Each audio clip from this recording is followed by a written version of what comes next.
Welcome to the best of our 20-foot by 24-foot two-story garage building series.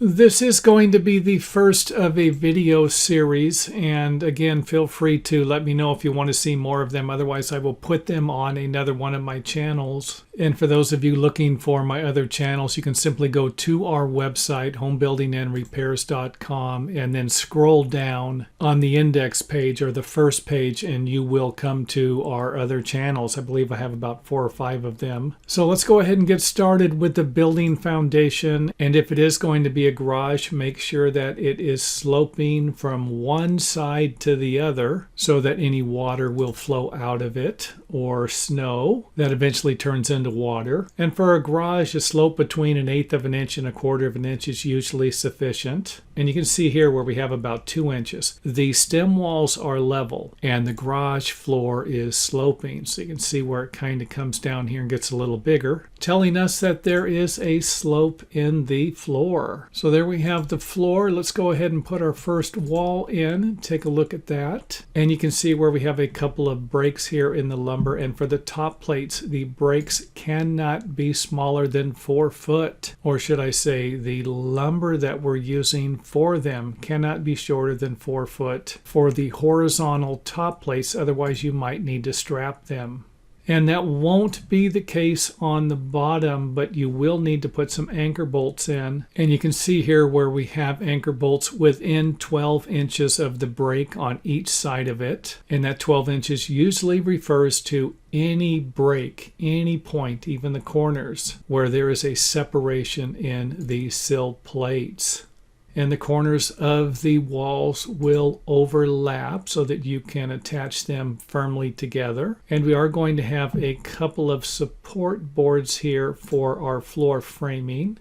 And I went ahead and made this garage 24 feet long, 20 foot wide. And the reason for that is we're going to put the stairway in the back, and you'll still have room to park a car in here. Or should I say, you will have 20-foot space to park your car in. Next up, let's go ahead and throw the floor framing in there. These will be 2x12 joists for this project. However, there is no guarantee that that will work on your project. So keep in mind that I'm only providing you with examples of how this can be built. However, the lumber sizes might be a little different on your project. And we are going to use 2x12 hangers along with some lag screws. And you might need to use between 2 and 4 lag screws to connect the ledger to the wall framing stud. And again, I will not be able to provide you with the sizes of those lag screws. However, I would think that something about 3/8 of an inch in diameter and about 4.5 inches long should do the trick. Next up, take a look at how I have offset the joists so that they are not going to be in the way of the lag screws. And if you lay out all the studs 16 inches on center and the joist 16 inches on center, then you shouldn't have a problem with that. Just work it, go all the way down. And if you come to a spot where the doubler might be in the way, then you might need to relocate some of the wall framing studs. Next up, let's go ahead and take a look at how we built this little area here. And we do have the doubler sitting on top of a couple of framing studs and connecting to the doubler on the other side with a double hanger. And we're basically going to do the same thing on the other side, except the joist here will be a little bit longer, and that will become obvious here in a few seconds as we install our stairway. And you can see that the top section is going to be a little bit longer, making this section of the floor and this section over here about the same size in length. And we are going to use 4 stringers, cut those out of 2x12. And they will connect to the floor with pressure treated lumber that we can use some type of shots and pins or other framing anchors to securely connect the stairs to the concrete foundation. And if you look over here, you will see that this stringer is going to be sitting on top of the stem wall. However, you could always move the stairway over a little bit if you don't want this. And I really don't have a problem with this because you're just going to have a little bit of a notch in the lower riser stair, and it's going to be in a section where no one's ever going to step. But again, you might need to approve something like that with your local building department. And we are going to nail a 3/4 inch spacer board here for our drywall, and that will provide us with a nice slot to drop the drywall into so that we don't need to notch around every single step. And of course, we are going to need fire blocks for the stairway. Next up, let's go ahead and go to the top of the stairway where we can see how the stair stringers connect to our floor framing. And remember, this section here will actually be part of our upper floor, and the last riser will be right here. And I didn't leave a gap between the stringer and the doubler here because we're only going to have a small section of the stairway that we would need to notch our drywall around, if at all we are going to install drywall on this part of the floor. So keep in mind that even though I'm providing you with information for drywalling the garage, you can eliminate some of this stuff and even redesign some of it if you're not going to drywall anything. Next up, let's install our risers, and we are going to use 3/4 inch plywood or OSB for both the risers and the treads. Next up, let's go ahead and get a side view of the stairway. And remember, if you do have a longer vehicle, then something like this might work out because you're going to have 24 feet on one side of the garage, and then you'd be able to park a smaller car on this side of the garage where the stairway would be in the way of that. Another view of it there with our 1-inch overhang or nosing. And you can see here where this notch isn't really going to be a big deal. And remember, the garage floor is going to be sloping, so we are going to have a slight variation in the lower height of the riser, and you might need to locate the desired height of the riser in the center. For example, this stairway I believe has a 7.4 rise. And if you can, try to locate the 7.4 rise, the total overall height of the riser, in the center where most people are going to be walking. Next up, let's go ahead and take a look at the floor sheathing. And for our project, we are going to use 3/4 inch plywood or OSB. And something else I want you to take a look at will be this piece of floor sheathing that I needed to move 1/4 inch so that I could get my 1-inch nosing here. And this would be something that you're going to need to think about when designing your stairway to make sure that you have enough room up here for a landing, usually 36 inches by 36 inches. And to fix something like this, all I needed to do was move it 1/4 inch forward, providing a gap here of 1/4 inch that is not going to be a big deal. And I say that, but to some of you perfectionists out there, it could be. And if that's the case, then make sure you locate the stairway to where it will not create a problem. Next up, let's go ahead and install our fire blocks for the floor. And you could always install these while you're framing the walls. However, sometimes that's difficult to do. And if that's the case, wait till you finish the floor and then go ahead and install the blocks. Sometimes that makes it a little easier. And again, the 2x4 provides us with a 1-hour burn-through fire rating. And our fire blocks are used to prevent a fire from pulling oxygen from the floor above or allowing the flames to enter into the wall cavity and then start working its way into the upper floor. And I'm a firm believer in the fire blocks. It really makes a lot of sense. As you're coming down the stairs from above, you don't want flames to be coming through the wall cavity while you're trying to get out of the building that's on fire. Next up, let's go ahead and take a look at the roof rafters. I am using 2x10, and we will need to notch the gable end rafters for our lookouts, or the supports that we will be using to support our fascia board on the gable end. And if you've watched enough of my videos, you know that I like to see the shaped blocks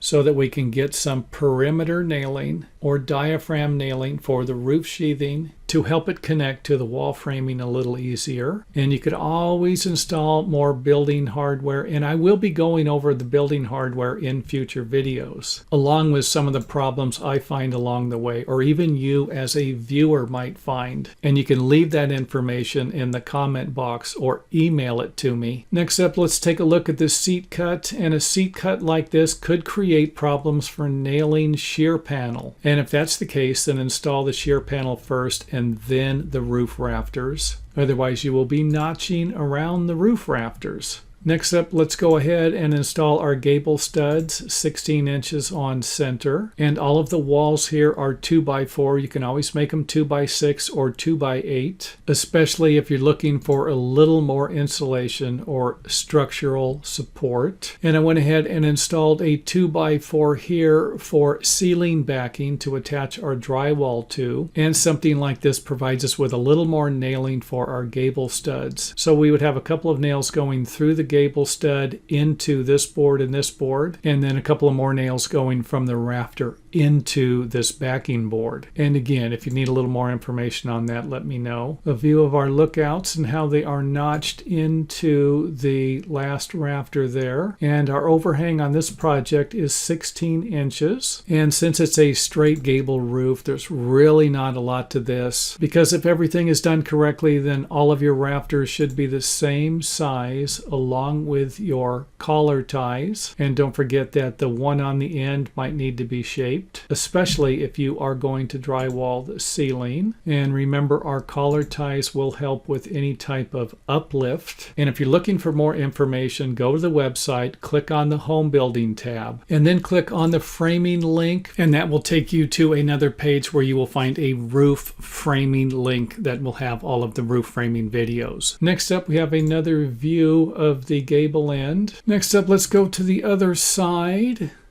Another view of that. Come down to the front where we can see the garage door, or at least the garage door opening, I should say. View of the roof sheathing. And of course, now for the grand finale, the biggest problem that I have seen people run into while doing projects like this, and that's going to usually have something to do with a headroom problem over here. And trust me, I have seen this mistake made over and over again. And in this example here, we have about 6 feet from here to here, and that's not going to leave us enough headroom according to most building codes. Now, what I did here was took an area that would represent the width and the length and the height of the amount of room necessary to make something like this more acceptable to your local building department. And I will explain how you can fix something like this, or maybe provide you with a couple of design ideas that will solve this problem in our next video.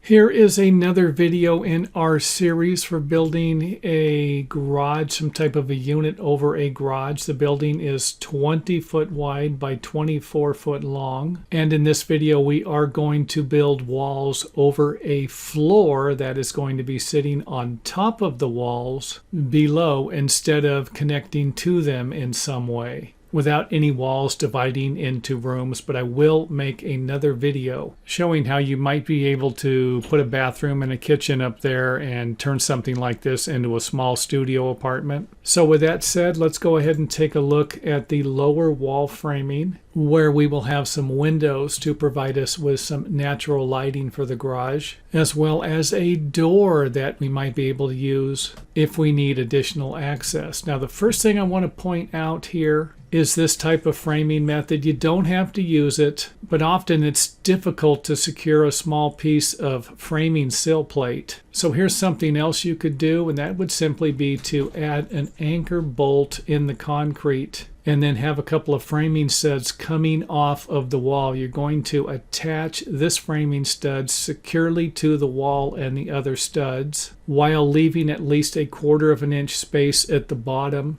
or even 1/8 of an inch might be fine. And then you're just simply going to drill a hole in the framing stud that can sit on top of the concrete. And if that's a concern of yours, you're worried about pressure treated lumber, then just use pressure treated lumber for the framing stud and have it sit directly on top of the concrete and provide support for the header. Next up, let's go ahead and add our floor joist, and these are going to be 2x12, 12 inches on center.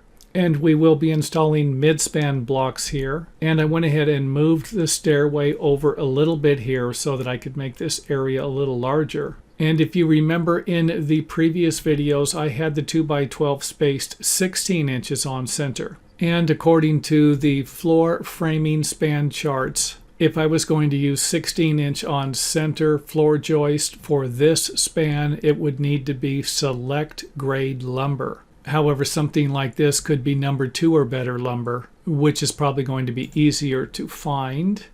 And of course our stairwell. And if you notice, I have a doubler right here underneath the double floor joist, double studs, and the same on the other side, except I didn't feel like I was going to need them over here, so I didn't bother. However, you can go ahead and install double studs there if you want to, or if your engineer requires it. And of course, this side right here will provide us with a 36-inch wide landing. And for those of you who might not have seen this type of framing, we used to use it all the time. Instead of balloon framing the wall, you would simply add a couple of joists where you would have one flush with one side of the wall and the other flush or even with the other side of the wall. And as far as the location of this joist right here, I went ahead and calculated the length so that we would have enough headroom for the stairway. And if that's difficult for you to do, then I would suggest framing the floor and then framing this section, and then installing your stairway, and then measuring off of the stairway to locate this doubler, and then finish framing this section here. Or you can simply move this over a little bit so that you know you will have enough headroom. Next up, let's go ahead and install our floor sheathing. And for this project here, we are going to use 1 1/8" plywood, something else you can use if you want a stronger floor. And then we'll go ahead and frame our walls. And of course, we will be stacking our windows. You can see here where this window stacks directly above this one. And this is often a method they would use years ago when they were balloon framing. However, a lot of architects use it today to keep everything lined up and in proportion. And you can always put additional windows in the front here. And we put one in the back. Now I want to point out with this window here is that you might want to move it over to here or move it over to here depending upon how the sunlight is going to be entering into the building. For example, if the sun is rarely going to be shining on this wall, then you might want to install a window on this wall and on this wall here, or even down below somewhere to provide enough light for the stairway, natural lighting, if that's going to be a concern of yours. Because this window here is going to be difficult to clean from the outside and the inside. However, it won't be if it's over here or over here. So keep that in mind when you are designing your project, along with the ladder that you will be using to clean this window. And then of course we have our stairway, and like I said, I moved it over to where I have the minimum distance I need here for the landing size. And this might be something you'll be interested in doing if you're going to make something like this into a closet, or something that will require the maximum distance possible. And of course our doorway is located to where we will be able to go into the garage or up the stairs, and that wouldn't be the case if we had the door over here somewhere. We would be able to enter into the garage, but we would have to walk all the way around to go up the stairs. And if for some reason you needed to install a door here, then simply turn the stairs around so they will be facing in the opposite direction. Next up, let's go ahead and install our ceiling joists. We're going to use 2x10, and they are going to be spaced 16 inches on center with mid-span blocks and an access hole for the attic. Now I went ahead and cut a couple of notches here because the lookouts were in the way. So they were only in the way on this side. That's why we didn't have to notch it on the other side. And I will provide you with a view of that here in a few seconds. And of course our double ceiling joist. And you don't need to locate it in this bay. You can always move it over. Just try to avoid locating your access near the stairwell, where you could end up with a liability problem if you were climbing up a ladder and the ladder fell into the stairway. Then you're going to be going down a little bit further. Instead of if it's over here and the ladder falls over, you're only going to be falling a few feet. Not that that will always make a difference, but just another thing to think about when you're designing your project. And for those of you who have noticed, we used a 2x4 on both sides for our ceiling backing. We're going to be able to nail our 2x4 into the gable studs. Next up, let's go ahead and install our roof rafters. And we will be using 2x10 for the roof rafters. You might be able to get away with using smaller lumber. And of course, here we have a view of our seat cuts and our blocking, along with the shaped blocking so we can nail our sheathing to the top of the blocks. And to locate the opening for the access hole, all I did was added a doubler to this side of the ceiling joist and to this side of the ceiling joist. And keep in mind that most access holes need to be at least 22.5 inches by 22.5 inches. However, that could change if you were going to be installing some type of a forced air heating and air conditioning unit in the attic. And if that's the case, most of the time it will need to be 30 inches by 30 inches. Next up, let's go ahead and install the lookouts, and then we'll kind of zoom in here to see where this isn't going to be a problem. However, it will be on the other side, requiring us to notch around the top of the ceiling joist or move the lookout board up a little bit. Next up, let's go ahead and install our gable studs for the end of the building. And if you notice here, we have the block notched over the 2x4 backing that will be used for the drywall ceiling. And you could always line a couple of these blocks up and install a strap across maybe 3 or 4 of them to create even a stronger connection. But you can see here where we have tied this block to the gable stud that is attached to the plate, and this is going to help to prevent the wall from moving in either direction. And this will help to prevent the wall from moving forward or backwards. And of course, you could always install more blocks along the edge here and space them maybe 48 inches on center. Next up, let's go ahead and install the fascia board and provide you with a view of how that's going to attach to the lookouts and to the roof rafters. And I believe somebody asked why I used large fascia board for this project. And that's just simply another design modification that you can change if you don't want to use larger fascia board. Next up, let's go ahead and take a look at the bracing here that we will install at both ends of the building. And this will kind of act as a brace that will help to provide structural support for this wall to prevent it from moving in this direction, along with a brace here that will help us to prevent the ridge from moving in either direction. And you're probably wondering, how is it going to work? How's one part going to support the other part? And in reality, once you sheet the building and install some drywall, you're going to create a bracing system that should help to provide support for both parts of the building. And something else you could do, even though I don't see it done all the time, will be to install a brace on both sides of the ridge, or use thicker lumber, maybe a 2x6 or a 2x8, if that will work for you. And here you can see where the bottom of the brace is sitting on top of the wall framing, so we're going to connect this brace to the wall framing plate along with our ceiling backing and our gable wall stud. And then of course we don't have to notch the block here because I'm having the block run through here and then having the ceiling backing stop at the block. So the ceiling backing will be nailing to the block in this example here, instead of running the ceiling backing all the way across like we would have done with the ceiling joist. And of course you can nail some 16D nails into here to connect the brace to the ridge and try to have this at a 45-degree angle or less. And let's not forget our collar ties. And even though these are spaced 16 inches on center, you might be able to get away with spacing them 48 inches on center, or one on every third rafter if your rafters are laid out at 16 inches on center. And then of course you will sheet the roof, and we are done with this video. This is part 5 in our series, and we will be moving the stairway to the outside of the building. Along with making the roof a little steeper, we have a 12 and 12 pitch here, and the roof will be sitting on top of the floor framing. And during this series, I've already had a couple of viewers tell me that you can't balloon frame a wall and you can't bolt the floor to the wall framing studs. And I'm not here to convince you that you can or cannot use any of the methods in my videos. My job is to provide you with a few different methods, and your job will be to choose which one you're going to use. And at the same time, don't forget that building something like this might require structural engineering and local building authorities' approval in your area. And I have positioned the door here so that it will have easier access to the upper floor. If the door was over here, you'd have to walk all the way around or walk through the garage and go around this way.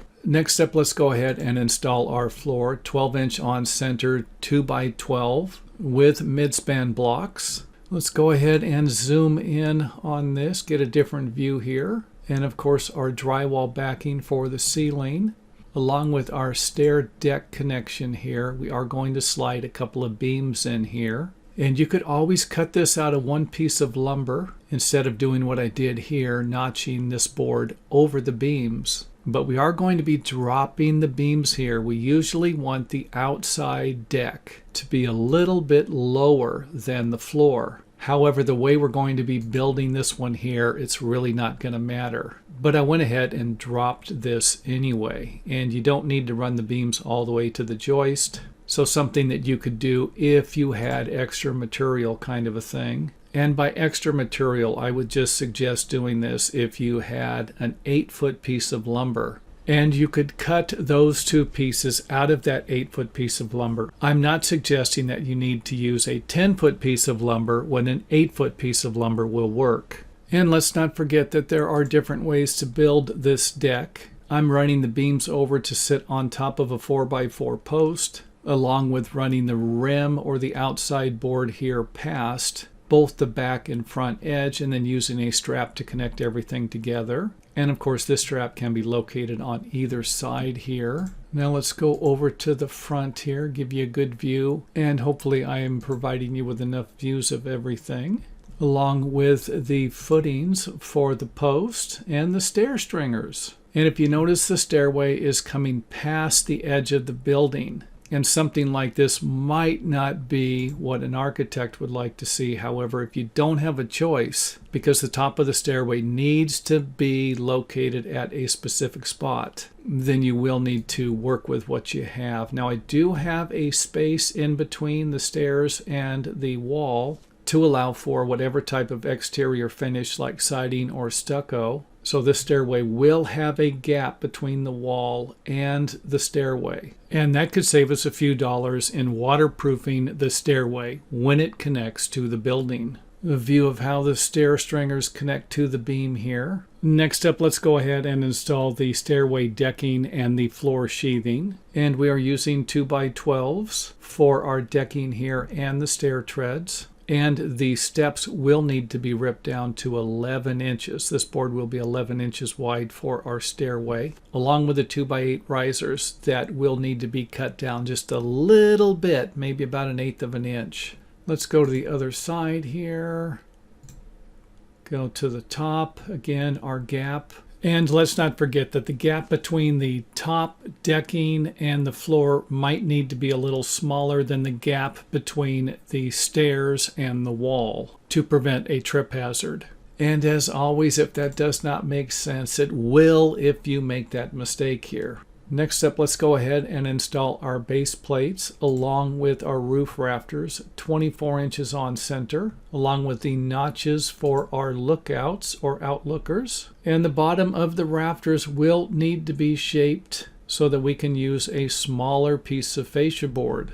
And this was another issue from one of our viewers. And if you have any questions, feel free to leave them in the comment area, and I will be trying to answer those in future videos. And hopefully if the individual watches this video, they will get a better understanding of how you can shape the rafters to allow you to use a 2x8 or a 2x6 for fascia board instead of a 2x12 or 2x10. Next up, let's go ahead and head to the top here where we can see that we will need 2 boards for our ridge. And I'm using a 2x12 and a 2x6. Otherwise, I would need a 2x16 here. And that might be a difficult piece of wood to find in different parts of the world. And of course, this would be another option you could consider, along with reshaping the top board here so that this part will not be hanging down from the fascia board.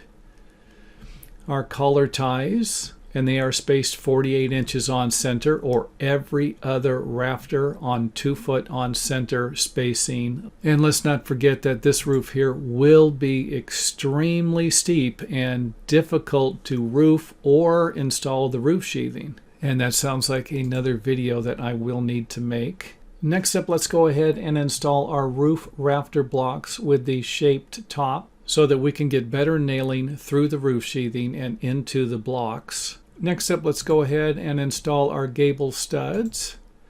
And our gable studs will be installed 16 inches on center. And this side of the building will be a little different than the other side, where we are going to need a door. And of course, the doorway should provide you with the first clue why we needed to position the stairway in this location, because it would have been difficult to install a door if we moved it over. Or should I say, a door that you wouldn't need to crawl through. Next up, let's go ahead and install the fascia board. Another view of it there with our outlookers. And we are using 2x6 for the fascia board here. And we will have plumb cuts on the bottom, or a cut to where the fascia board will be vertically plumb. And if you can, shape the top of the fascia board so that you can get better roof sheathing nailing. And for the last part of the video, let's go ahead and install our roof sheathing. And in this video, I wanted to show you what a smaller piece of roof sheathing would look like, and how some of us might be tempted to use them because of the roof sheathing prices. And a good example of that would be spending another $100 or $200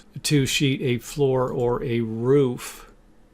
Next up, let's take a look at the underside of the building here, the roof eaves, the rafter tails, and how they've been notched so that you don't need to use larger fascia board. You can see that right here, along with another view of the fascia board and the sheathing. And hopefully, if you live in an area where it snows, that the snow won't be sticking to this roof. And of course, another reason why you might want to use a roof with a slope this steep. In our next video, we are going to make some changes to our 2-car garage with the loft area above. And the first thing we're going to do is install a larger header. Instead of a 4x12, we're going to use a 4x16. And we are going to get rid of the hinge point that ran across here and use full-length 2x4s to connect from the top of the header to the wall framing plates. And even though we don't need fire blocks here because of the header, I went ahead and installed them anyway, along with some midspan blocks. And keep in mind that the methods of construction in this video series, including this video, might require structural engineering in your area. So keep that in mind when you're watching this video and most of the videos that I make. Next up, I'm going to go ahead and move the stairway a little bit further this way, and then balloon frame this area and this area here. Except I'm going to switch this wall here to 2x6 so that I can get a little more structural strength out of these long framing studs.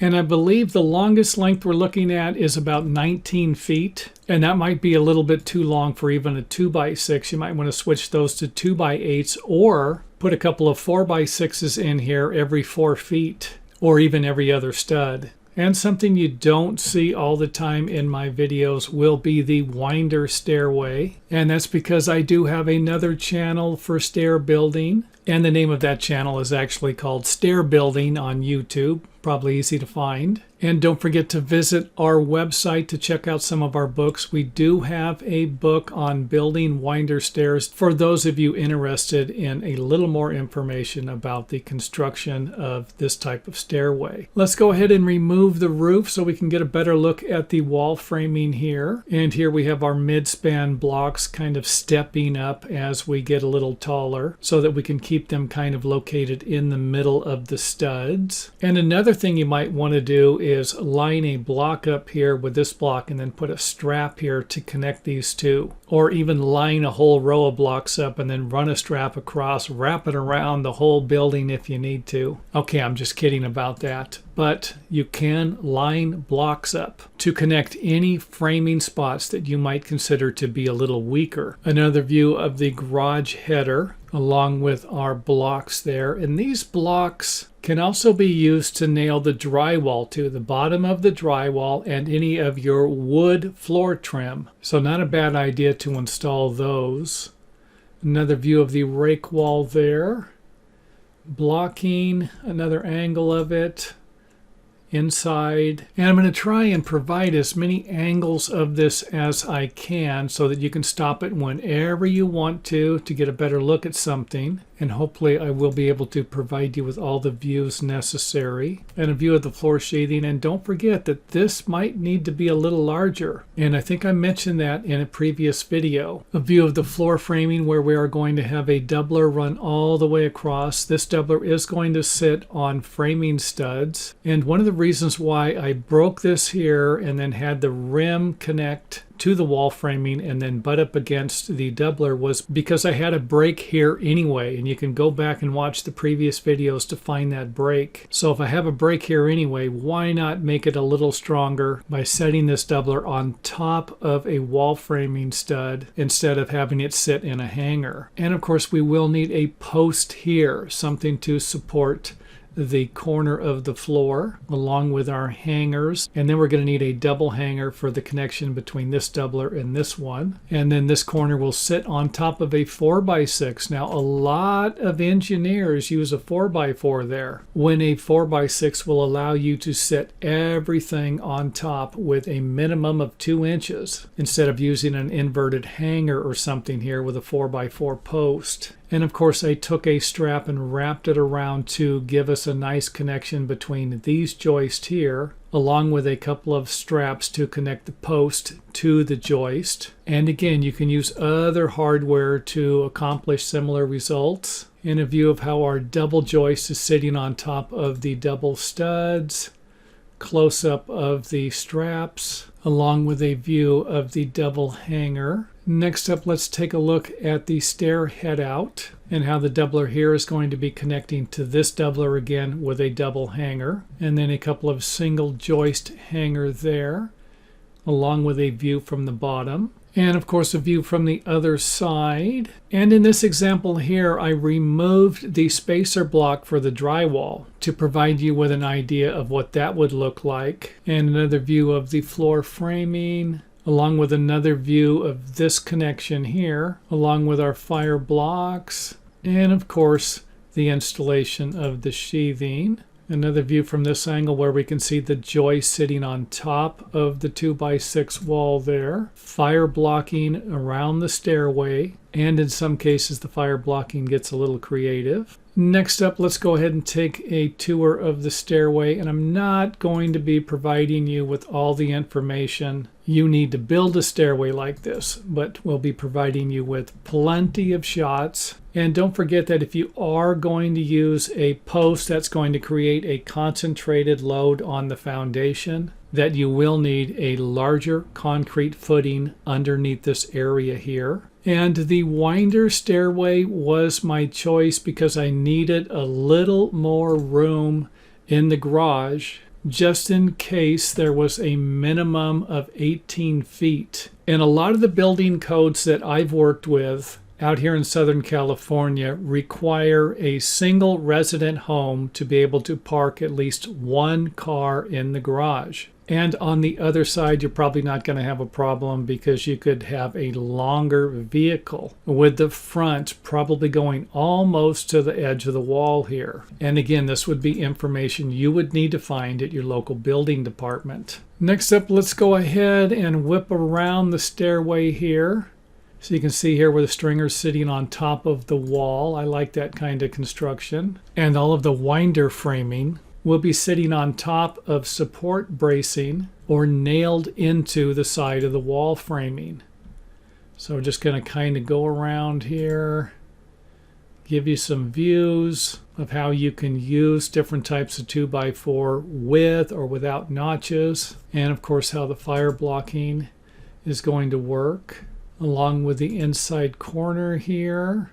And sometimes you might need to extend the length of the bottom plates because smaller pieces might crack when you're attaching them to the concrete with the pins or whatever types of fasteners you're going to use. And I would like to say that this is a stairway that anyone can build. However, it is going to be easier if you have my book, especially if you don't know very much about building winder stairs. And this is another type of stairway that can be confusing, or understand the difference why you shouldn't use some of the building codes that might be outdated in your area. And one of those building codes will have something to do with the narrowest point on the step and the walk line that would create a safe stairway. And let's go ahead and wrap this video up with an explanation of why I moved the stairs this way instead of adding more steps at the top. And again, that's going to have something to do with the headroom. If 6 foot 8 inches is our minimum headroom distance and it needs to fit within this 3 foot area, then you're going to need to make sure that the first step or the last step